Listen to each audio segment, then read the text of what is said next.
La serie de videos que recapitulan las curiosidades de todas las películas de Spider-Man continúa. El día de hoy toca hablar de la polémica Amazing Spider-Man 2. Conoce todos los secretos y curiosidades sobre esta película. Siendo la quinta película hecha por Sony de Spider-Man, esta tuvo luz verde tras el éxito de la primera entrega que generó $758 millones en taquilla. El cast original y el director Mark Webb se confirmarían para la secuela. En esta, el director expresó su deseo de crear un universo que pudiera prever futuras líneas argumentales, así como funcionar como una película en sí. Realmente se sembraron muchas semillas que eventualmente no dieron frutos, ya que la producción tendría muchos problemas. Para empezar, el director Mark Webb había firmado un contrato con Fox para filmar 2 películas. La primera fue 500 días con ella, pero la segunda se cruzaría con la producción de Amazing Spider-Man 2. Ignorando esto, Webb se decidió por esta secuela de Spider-Man, pero debido a eso, Fox forzó un nuevo trato. En una escena después de los créditos, Sony tuvo que promover la cinta de Days of Future Past. Esto como compensación a la ruptura del contrato de Mark Webb. Para su momento, promover una cinta de X-Men en algo de Spider-Man sin duda era algo extraño. Pero antes de entrar a temas complejos, vayamos a temas más ligeros. Por ejemplo, en esta entrega se cambió el aspecto del traje de Spider-Man, haciéndolo quizá el más parecido a los cómics hasta el momento. Este cambio se dio por las críticas al traje de la primera cinta, que era mucho más agresivo visualmente. Esta fue la primera película de Spider-Man filmada totalmente en Nueva York, la ciudad justamente donde el personaje vive en los cómics. Anteriormente, la saga de Raimi había filmado muchas escenas en Los Ángeles en los estudios Universal, además de otras locaciones. A pesar de tener muchos efectos especiales, se buscó hacer muchos efectos prácticos. Por ejemplo, para la escena inicial donde vemos a los padres de Peter cayendo en un avión, se construyó un set que giraba a 360 grados justamente usando un avión G5. Ese mismo set es posteriormente usado para cuando Peter escala las paredes de su habitación. La idea de esa secuencia fue dada por la película The Royal Wedding, donde Fred Astaire, en un set giratorio, hizo un performance musical. Curiosamente se ha dicho que Tom Holland dará vida a Fred Astaire en una cinta biográfica. Además de Fred Astaire, se usaron otras películas de actores como inspiración para los stunts de acción. Mark Webb y el coordinador de stunts, Andy Armstrong, referenciaron a Buster Keaton y a Charles Chaplin como ejemplos para la corporalidad de Spider-Man. De hecho, en un momento al inicio de la película en el que Spidey se sostiene de un camión en movimiento, es un homenaje directo a Buster Keaton. Ahora hablando sobre la historia de la cinta, entre varias subtramas, una de las más importantes es el descubrir que los padres de Peter tuvieron un pasado como investigadores secretos para Oscorp, lo que los llevó indirectamente a su muerte. Aunque esto parezca muy inventado, en realidad en los cómics los padres de Peter han tenido una historia similar. En estos fueron agentes de la CIA reclutados por el mismísimo Nick Fury. Cumpliendo varias misiones en su vida de espías, Mary Parker quedaría embarazada. Dando a luz, los Parker encargaron a su hijo Peter, a May y a Ben. En una de estas misiones, los Parker trataron de infiltrarse a una base de Red Skull, fingiendo ser traidores a Estados Unidos. Sin embargo, siendo descubiertos, estos morirían en un accidente aéreo. Muy poco se sabe realmente sobre este pasado, pero incluso en últimos años se ha dicho que incluso Peter tiene una hermana. Esto da para todo un video, pero digamos que hay bastante aún por decir sobre el pasado de los Parker. Este backstory fue utilizado en esta película para responder el por qué desaparecieron los padres de Peter, pero se vinculó más su origen a Oscorp y no a la CIA. La trama nos llevaría a conocer a un nuevo Harry Osborn, quien con una enfermedad degenerativa estaría condenado a morir a menos de que pudiera usar la sangre de Peter.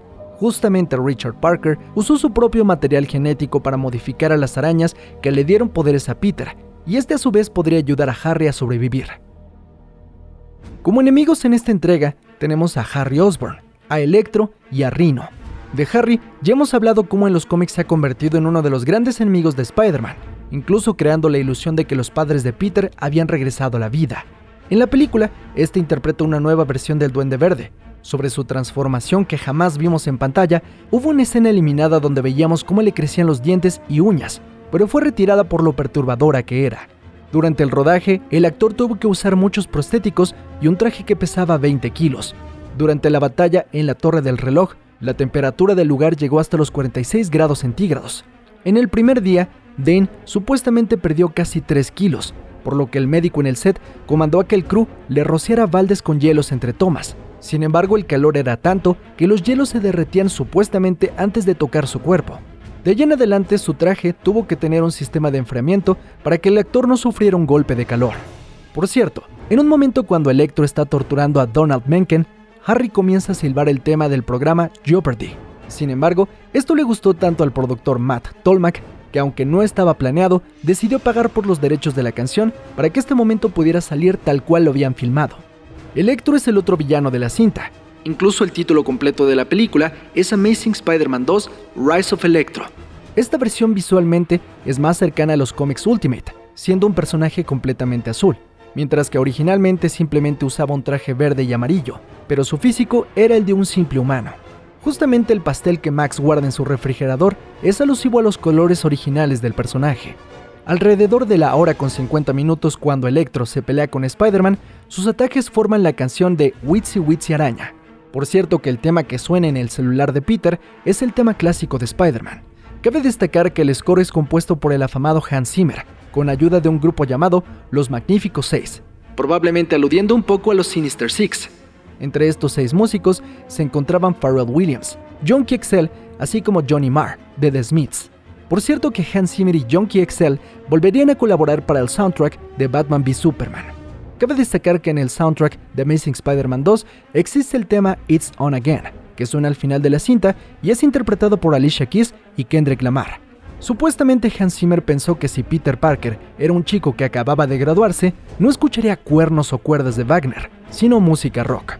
Regresando a hablar de Electro, el equipo de efectos especiales quería que literalmente se viera una tormenta de rayos dentro del personaje, por lo que estuvieron analizando tormentas en la noche, animales bioluminiscentes y nebulosas para lograr el look del personaje. Además, al actor se le ponían 21 capas de silicón encima del rostro. El look de este fue diseñado por Greg Nicotero, famoso por diseñar los zombies de The Walking Dead. Para lograr la batalla entre Electro y Spidey en Times Square, tomaron más de 36,000 fotos del lugar. Además, crearon una réplica a escala de Times Square en Long Island. De manera práctica, recrearon, por ejemplo, las famosas escaleras del lugar y llenaron de extras el set. Aunque Mark Webb recuerda que fue una de las secuencias más complicadas de filmar por todo lo que tuvieron que armar para lograrlo. Por cierto, Jamie Foxx, quien da vida a Electro, regresará en Spider-Man No Way Home como ese villano, pero como una versión más similar a los cómics originales, no como un ser azul. Por cierto, el hombre que transforma a Max Dillon en Electro es el Dr. Ashley Kafka, quien es una versión masculina de la Dra. Kafka que sale en los cómics y que ha atendido a personajes como Carnage, Venom, Vermin, Shriek, entre otros. Y por un tiempo el camaleón se hizo pasar por ella. Originalmente el rol estaría dedicado al Dr. Rata, pero el actor Irfan Khan no estaba disponible, por lo que se colocó un nuevo personaje. Otro villano que sale es Rhino. Una vez más, optaron por interpretar la versión Ultimate, donde Alexei Sistevich porta un traje enorme de rinoceronte. En cambio, en los cómics originales, Alexei es más bien un humano modificado a través de radiación para incrementar su fuerza y tamaño. Un villano más, o antihéroe, es Black Cat, que en la cinta simplemente aparece como Felicia Hardy, asistente de Harry Osborn. En varias escenas eliminadas tenía más relevancia, pero su participación fue cortada. La actriz que la interpreta es Felicity Jones, quien años después daría vida a Jean Erso en la cinta de Rogue One.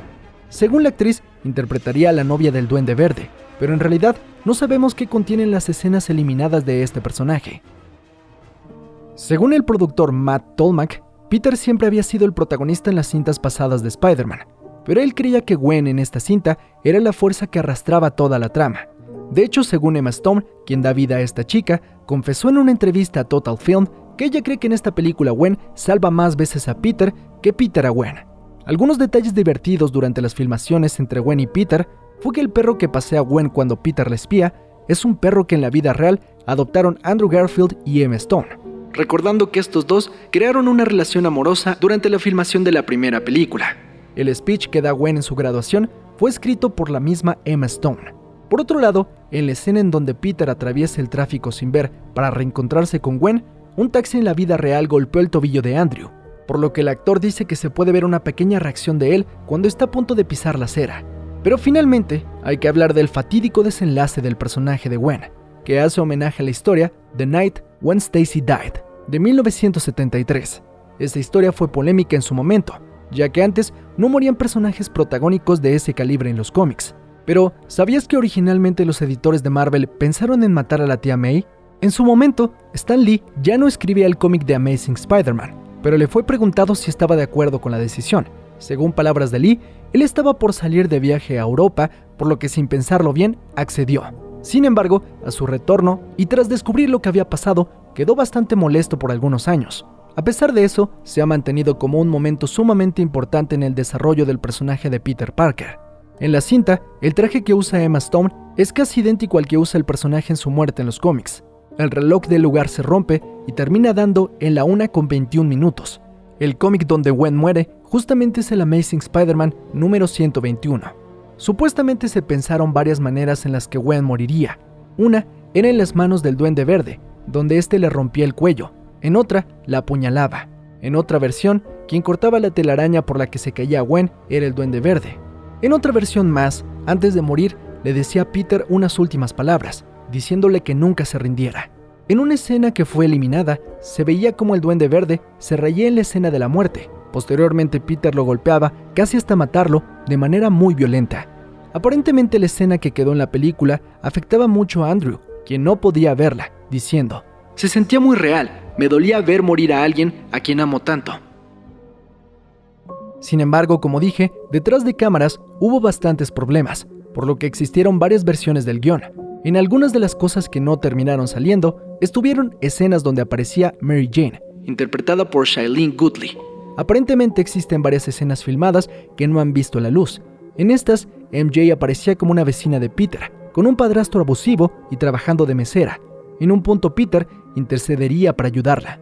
En otro momento que apoyaba la locura de Max Dillon, veíamos que después de su transformación a Electro y aparente muerte, regresaba a casa y veía a su madre, que supuestamente no podía caminar, de pie y feliz de recibir dinero por la muerte de Max.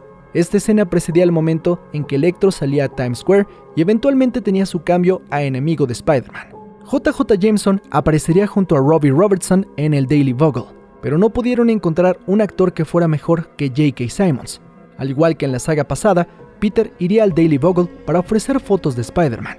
Lo difícil que fue reemplazar a J.K. Simmons forzó a que el mismo actor fuera recontratado para interpretar al personaje en Marvel Studios. Por cierto, aunque Peter es un fotógrafo, en toda la película no toma ni una sola foto. Otro momento que no salió fue la explicación al traje del Duende Verde, donde supuestamente este fue hecho por Richard Parker. Esto para ayudar a moverse a un enfermo Norman Osborn. En un altercado al Richard no darle una muestra de sangre a Norman, este quedaría enfermo y el traje sería ocultado en una casa del lago. Eventualmente Harry lo encontraría. Por cierto, el hombre que interpreta a Norman Osborn en esta saga es Chris Cooper, quien años atrás se le consideró para interpretar al Doc Ock en Spider-Man 2. Hablando de villanos, un personaje que iba a ser un cameo era Venom, o bueno, el simbionte dentro de la bóveda de Oscorp, que daba indicios a la formación de los 6 siniestros. Ahí también se veían los tentáculos del Doc Ock, las alas de Vulture y el traje de Rhino. Aunque el simbionte aparecía en un tráiler, en la cinta fue retirado. Una escena bastante intensa que también quedó fuera fue la reaparición de Richard Parker ante su hijo en la tumba de Gwen Stacy. En esta escena tenemos una confrontación muy emocional de Peter al reencontrarse con su padre, quien le confiesa que se ha mantenido oculto durante mucho tiempo para mantener a salvo a Peter. Uno de los momentos más destacados de la secuencia serían cuando Richard le dice que sabe de la muerte de Gwen y le comenta que debe vivir con eso, como él ha tenido que vivir con la muerte de su madre. Finalmente le dice la famosa frase a Peter: "Con gran poder viene una gran responsabilidad". La desaparición de muchas de estas secuencias han creado la petición de los fanáticos por el corte del director Mark Webb, que probablemente nunca llegue. Por cierto, algunas de las escenas que iban a ser cortadas eran las del niño que ayudaba a Peter contra algunos bullies. Este regresa al final de la película para interponerse entre Spidey y Rhino.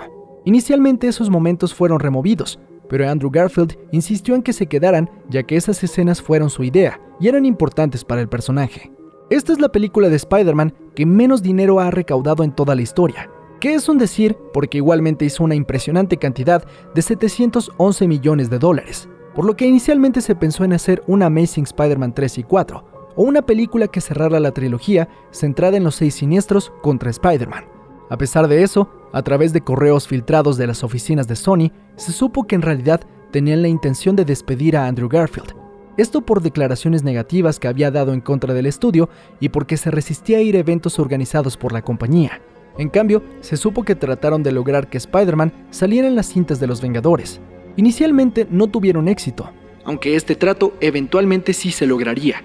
Y es por lo cual Tom Holland comparte pantalla con los Vengadores desde Capitán América Civil War. Al respecto de todo este asunto de Amazing Spider-Man 2, Andrew Garfield ha declarado que interpretar al personaje le rompió el corazón, a pesar de que dice que ama a Spider-Man incluso antes de que pudiera hablar. En el video previo comenté sobre cómo sentía que la interferencia del estudio hacia buscar el dinero antes que la visión de los creadores terminó eclipsando la película que él y Mark Webb estaban buscando, finalmente declarando: "El dinero es la cosa que nos ha corrompido a todos y nos ha llevado a este terrible colapso ecológico por el que estamos a punto de morir". Curiosamente, esta película fue la primera de Sony en tener la etiqueta A Green World, debido a que la manera en que fue filmada redujo las emisiones de CO2 de una producción normal de Hollywood. Los sets eran construidos con materiales donados y los vestuarios en la cinta fueron donados al acabar esta. Los fans de esta saga siguen especulando si este es el fin realmente de esta versión del Hombre Araña.